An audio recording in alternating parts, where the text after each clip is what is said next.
नमस्कार दोस्तों, आज की तारीख है 11 अप्रैल 2026, दिन शनिवार और आज की हिंदी तिथि है बैसाख माह के कृष्ण पक्ष नवमी।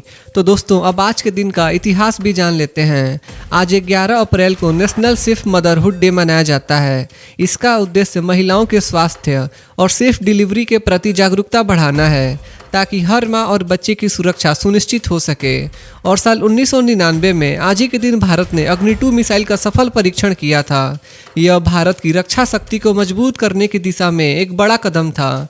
और साल 1919 में आज ही के दिन अंतर्राष्ट्रीय श्रम संगठन यानी कि इंटरनेशनल लेबर ऑर्गेनाइजेशन ILO की स्थापना हुई थी, जो वर्कर्स के अधिकार और बेहतर वर्किंग कंडीशंस के लिए काम करता है। तो दोस्तों ये था आज के दिन का इतिहास। तो चलिए अब जानते हैं आज की देश दुनिया भर की सबसे बड़ी खबरें। वेस्ट एशिया संकट के बीच भारत सरकार ने बड़ा भरोसा दिलाया है।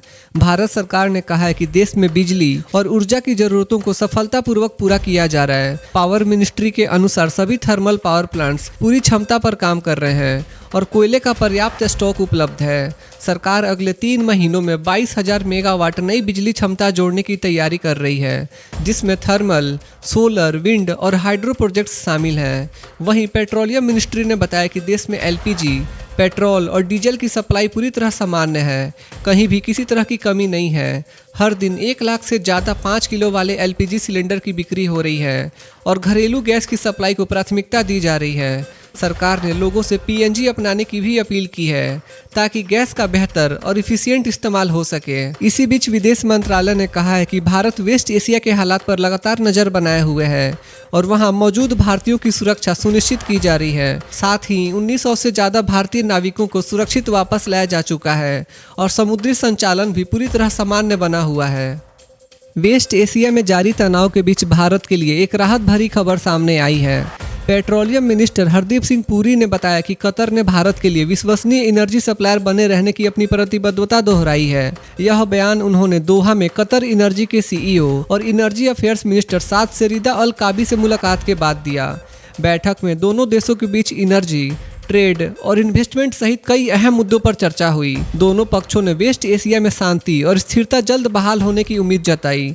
साथ ही अमेरिका और ईरान के बीच हुए 2 हफ्तों के सीज फायर का भी स्वागत किया। भारत और कतर ने यह भी कहा कि ग्लोबल एनर्जी सप्लाई को सामान्य करना और सप्लाई चेन को सुचारू रखना बेहद जरूरी है। इसके साथ ही स्ट्रेट ऑफ हॉर्मुज जैसे अहम मार्गों पर फ्रीडम ऑफ नेविगेशन बनाए रखने पर भी जोर दिया गया। यह बैठक भारत की एनर्जी सिक्योरिटी को मजबूत करने की दिशा में एक अहम कदम मानी जा रही है। वेस्ट एशिया के बदलते हालात पर भारत सरकार लगातार नजर बनाए हुए है। विदेश मंत्रालय के प्रवक्ता रणधीर जायसवाल ने बताया कि भारत गल्फ देशों के साथ लगातार संपर्क में है ताकि एनर्जी सिक्योरिटी को मजबूत किया जा सके। प्रधानमंत्री के निर्देश पर केंद्र सरकार के मंत्री गल्फ देशों का दौरा कर रहे हैं। इसी कड़ी में विदेश मंत्री S जयशंकर इस समय मॉरिशस के दौरे पर हैं और 11-12 अप्रैल को वह UAE जाएंगे। इस दौरे के दौरान भारत और UAE के बीच द्विपक्षीय संबंधों को और मजबूत करने पर चर्चा होगी। भारत लगातार यह सुनिश्चित कर रहा है कि ऊर्जा आपूर्ति सुरक्षित बनी रहे और वैश्विक हालात का देश पर असर कम से कम हो। भारत की कूटनीतिक गतिविधियां हिंद महासागर क्षेत्र में तेजी से बढ़ती नजर आ रही हैं। विदेश मंत्रालय S जयशंकर ने मॉरिशस के राष्ट्रपति धर्मवीर गोकुल से मुलाकात की और भारत की ओर से शुभकामनाएं दी।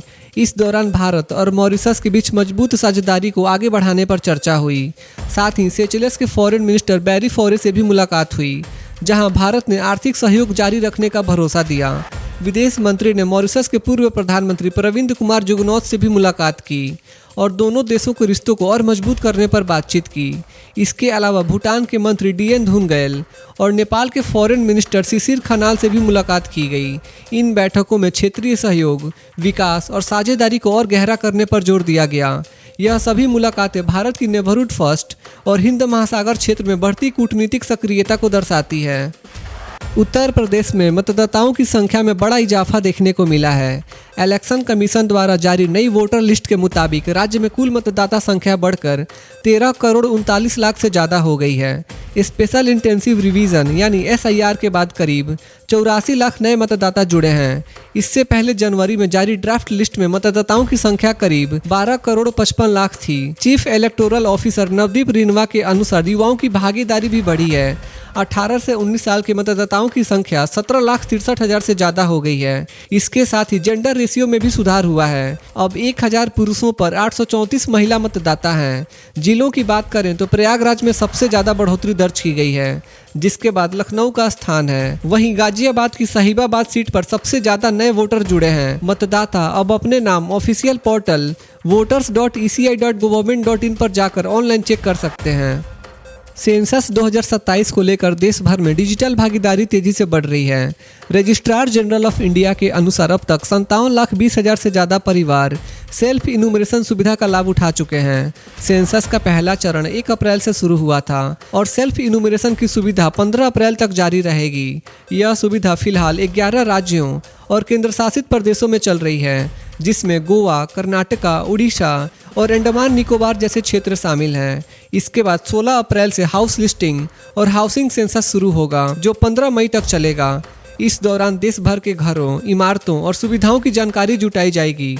वहीं सेंसस का दूसरा चरण यानी पॉपुलेशन इनूमरेशन अगले साल फरवरी में होगा, जिसमें लोगों की उम्र, शिक्षा, पेशा और अन्य जानकारी दर्ज की जाएगी।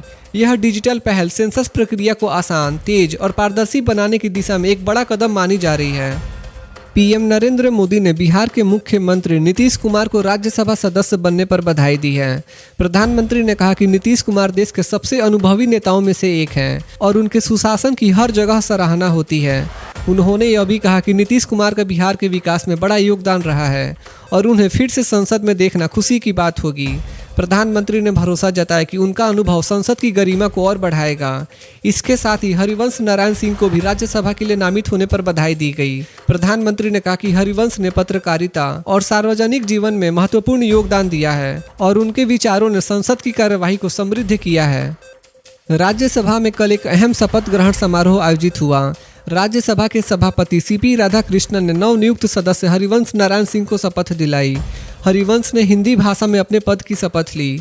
इस मौके पर कई वरिष्ठ नेता मौजूद रहे, जिनमें निर्मला सीतारमन, जगत प्रकाश नड्डा, अर्जुन राम मेघवाल और रामनाथ ठाकुर शामिल थे। यह शपथ ग्रहण समारोह राज्यसभा की कार्यवाही का एक महत्वपूर्ण हिस्सा माना जाता है और नए सदस्य के रूप में हरिवंश की जिम्मेदारियों की औपचारिक शुरुआत भी हो गई है। भारत ने रिन्यूएबल एनर्जी के क्षेत्र में एक नया इतिहास रच दिया है। पीएम नरेंद्र मोदी ने देश की रिकॉर्ड तोड़ सोलर ग्रोथ को लेकर खुशी जताई है। यूनियन मिनिस्टर के अनुसार वित्त वर्ष 2025-26 में भारत ने करीब 45 गीगावाट सोलर कैपेसिटी जोड़ी है, जो अब तक का सबसे बड़ा आंकड़ा है। मार्च 2026 में ही 6.65 गीगावाट सोलर कैपेसिटी जोड़ी गई, जो एक महीने में सबसे ज़्यादा है। इस उपलब्धि में राजस्थान, गुजरात और महाराष्ट्र जैसे राज्यों की अहम भूमिका रही है। सरकार का कहना है कि यह कदम एनर्जी सिक्योरिटी और सस्टेनेबिलिटी की दिशा में एक बड़ा माइलस्टोन है और भारत को क्लीन और ग्रीन एनर्जी की ओर तेजी से ले जा रहा है। इसी बीच solar energy corporation of India ने 115 करोड़ रुपए का डिविडेंड भी सरकार को सौंपा है, जो इस सेक्टर की मजबूती को दिखाता है। यह उपलब्धि भारत को दुनिया के सबसे तेजी से बढ़ते रिन्यूएबल एनर्जी मार्केट्स में और मजबूत बनाती है। दिल्ली में विमेंस रिजर्वेशन बिल को लेकर समर्थन तेज होता नजर आ रहा है। दिल्ली के मुख्यमंत्री रेखा गुप्ता ने दिल्ली यूनिवर्सिटी के आर्ट्स फैकल्टी में सिग्नेचर कैंपेन में हिस्सा लिया। इस दौरान उन्होंने कहा कि देश को आगे बढ़ाने के लिए महिलाओं की नीतियों और प्रशासन में बड़ी भूमिका होना बेहद जरूरी है। उन्होंने जोर देते हुए कहा कि हर महिला अपने दम पर इस मुकाम तक नहीं पहुंच पाती। ऐसे में रिजर्वेशन एक जरूरी सहारा बनता है। आपको बता दें कि पार्लियामेंट का बजट सेशन 16 अप्रैल से फिर से शुरू होगा, जहां विमेंस रिजर्वेशन एक्ट 2023 यानी नारी शक्ति वंदन अधिनियम पर चर्चा होगी। मुख्यमंत्री ने कहा कि महिलाओं को सांसद, विधायक और मंत्री बनना होगा, तभी सिस्टम में असली बदलाव संभव है। उन्होंने यह भी कहा कि महिलाओं की भागीदारी से सुरक्षा और आत्मनिर्भरता जैसे मुद्दों पर बेहतर फैसले लिए जा सकेंगे। यह अभियान देश में महिलाओं की राजनीतिक भागीदारी को बढ़ाने की दिशा में एक अहम पहल माना जा रहा है। देश के 3 राज्यों में हुए विधानसभा चुनाव में इस बार रिकॉर्ड तोड़ मतदान देखने को मिला है। आसाम में 85.91%, केरला में 78.27% और पुडुचेरी में 89.87% मतदान दर्ज किया गया। खास बात यह है कि असम और पुडुचेरी में यह अब तक का सबसे ज़्यादा वोटर टर्नआउट है।